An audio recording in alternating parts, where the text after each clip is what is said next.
Welcome to BeeGraphy. Learn to create intricate geometric designs effortlessly, right in your web browser. Unleash your creativity. The video demonstrates creating a 3D model of a fluted bowl with a circular base that transitions into petal-like folds, culminating in a central pointed apex. The intricate folds create a dynamic, rhythmic pattern around the bowl. Start by adding the circle node to your workspace as the foundation of your design.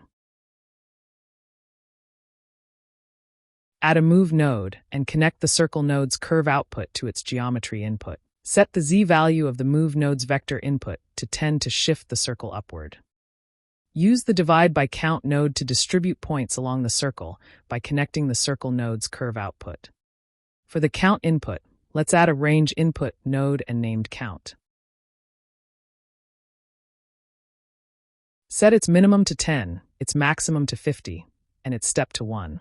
This gives us flexibility to control the number of points on our circle. Duplicate the divide by count node and connect the curve output from the move node to the newly created divide by count node. Use the take nth node. Connect the points output of the first divide by count node to the list input. Set the start to 1 and end value to 2. Do the same for the second divide by count node, but set start to null. Returns every nth member of the list. Hide unnecessary geometries by hiding their nodes. Let's introduce the weave node, which will ingeniously combine the selected points from both lists while maintaining their original order. For the sequence of lists, we add the constant numbers 1 and 2 to the number input of the weave node. Connect the list output of the weave node to the point 1 input of the Interpolate node and enable the Boolean input to close the curve. We select all the previous nodes and hide them to view the resulting image more clearly.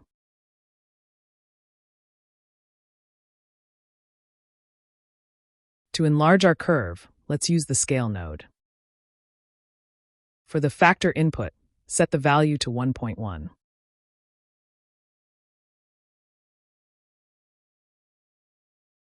We create a range input node and name it height.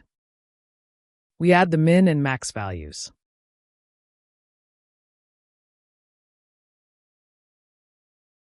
We create a construct point node. We connect the height to the z input of the construct point. Using the circle node, connect construct point node to the origin input of the circle node.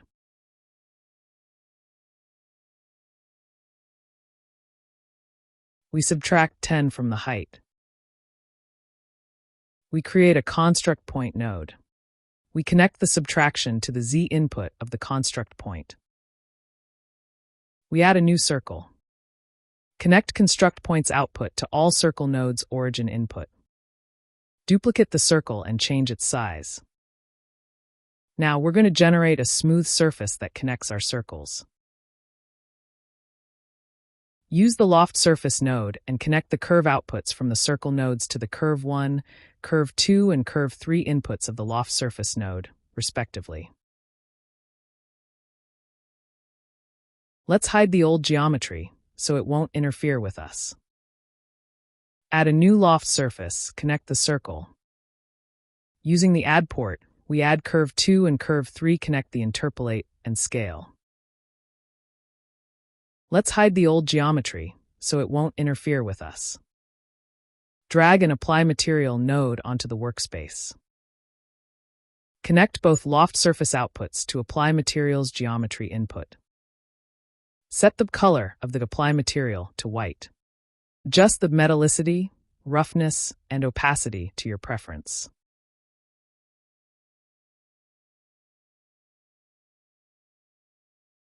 Now let's activate the demo from the menu to the right and see our model.